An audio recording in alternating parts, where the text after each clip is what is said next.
Reflexionando sobre este aspecto que ustedes nos enmarcan, el uso del agua a partir de la industria, últimamente hemos visto que tanto el lago de Amatlán, el lago de Atitlán y otras cuencas, otros ríos, cada vez están siendo contaminados, están surgiendo nuevas formas de que estos se van secando, se van destruyendo, se van contaminando. ¿Qué es lo que sucede y qué panorama se vislumbra? Porque en este caso, en el de Atitlán, se dijeron que empezó a la gente a drenar toda la basura y que eso fue producto para que se diera esta contaminación que está afectando tanto a este lago. ¿Qué sucede en este caso y en otros casos en donde se da pues esta contaminación a partir del uso inadecuado que puede ser que tenga las comunidades, en el caso en el que lo han hecho querer ver los medios, o que responde a empresas y a la industria que es la que está cerca de ellos? Vamos a empezar hablando ahí de la riqueza que decía Juan Carlos. Tenemos casi 3,000 ríos,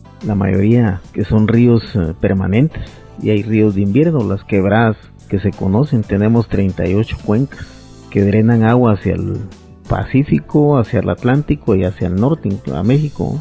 Esto nos da un potencial hídrico bastante grande. Pero bueno, en el tema de las amenazas al recurso tenemos que ir viendo las causas. Nosotros partimos de un análisis radical de dónde viene todo este daño, pues porque vemos los efectos, precisamente lo que hablaba de la contaminación del lago, pero miremos las causas que vienen desde muchos años atrás.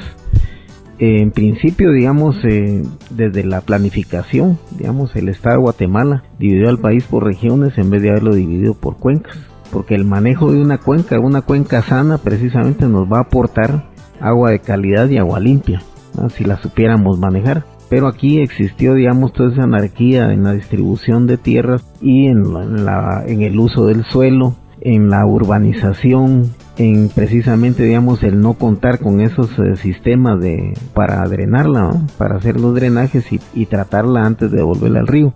En ese sentido, las cuencas en principio son amenazadas por la deforestación.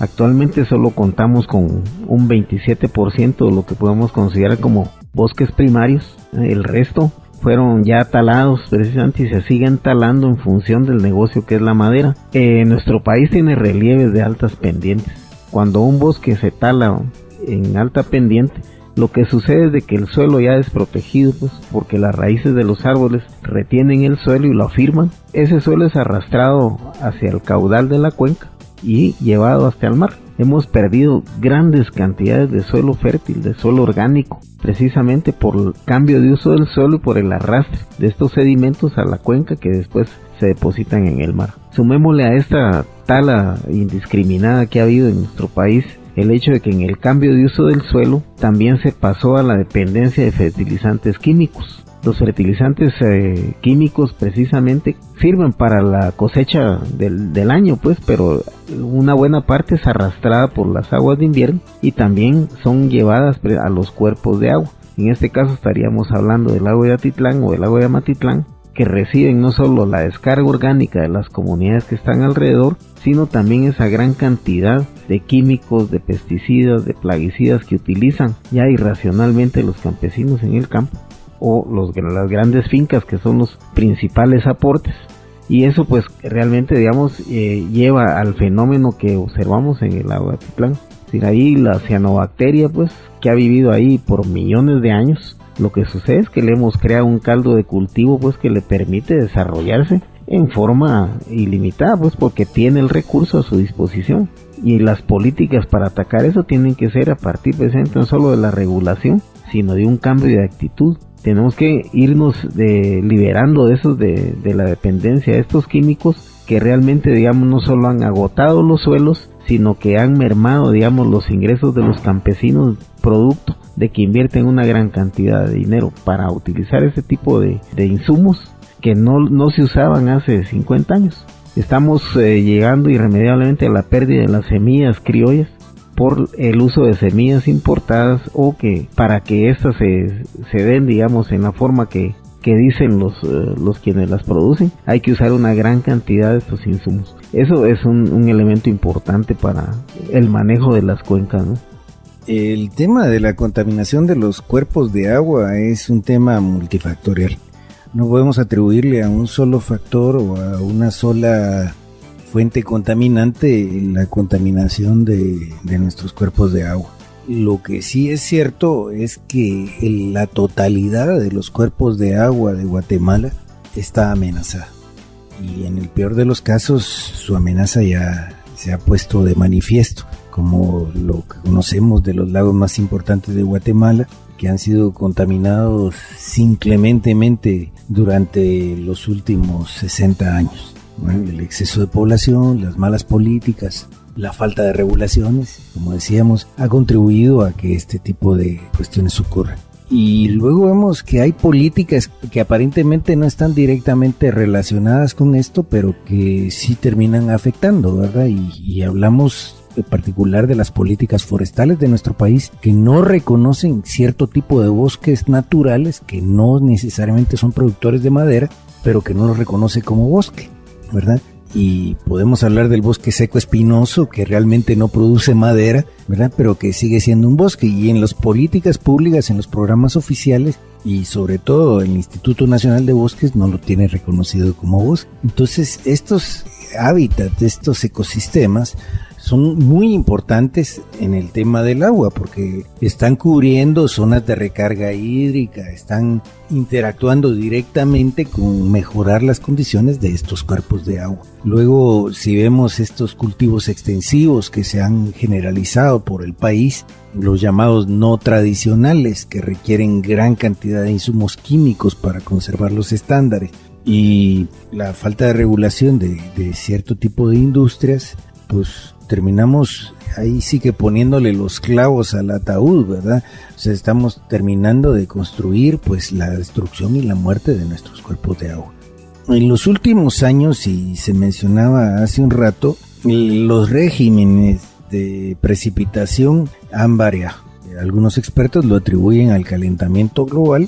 El aumento de la temperatura aumenta la evaporación del agua y esto hace que las lluvias sean más severas, las temporadas de lluvia sean más intensas, y esto ha tenido un efecto en el caso de Guatemala sobre los espacios que están deforestados. Esto, si recordamos los dos recientes eventos, el Stan y la tormenta Stan y la tormenta Ágata, que tuvieron graves consecuencias a partir de que el suelo ya no tiene la protección del bosque, y esto produce deslaves y derrumbes que también contribuyen a aportar nutrientes a estos cuerpos de agua. Estos nutrientes permiten la proliferación de plantas, algas, para retomar el ejemplo de la cianobacteria, porque los cuerpos de agua se convierten en un virtual caldo de cultivo para este tipo de especies, que terminan siendo perniciosas para las condiciones naturales de vida en estos espacios.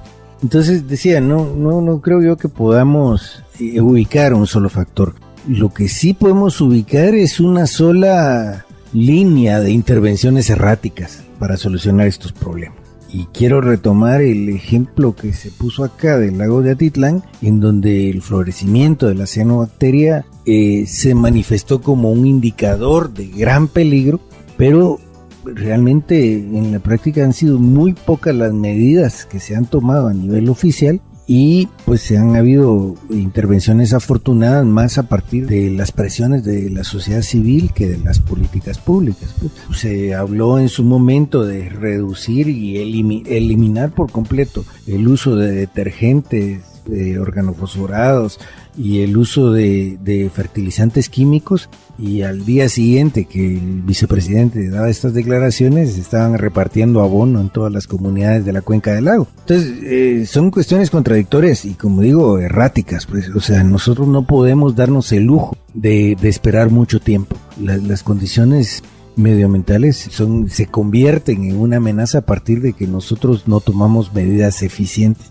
efectivas. Por ahí también, para ver el tema del lago, se ha estado haciendo la planificación de una serie de sistemas de tratamiento de aguas, pero no hay drenajes. Entonces, en muchos lugares se están planificando plantas de tratamiento en donde no hay drenajes. Entonces, son situaciones que se explican fácilmente en el contexto político guatemalteco, pero que no representan una solución eficiente, una solución real, digamos, a los problemas que existen.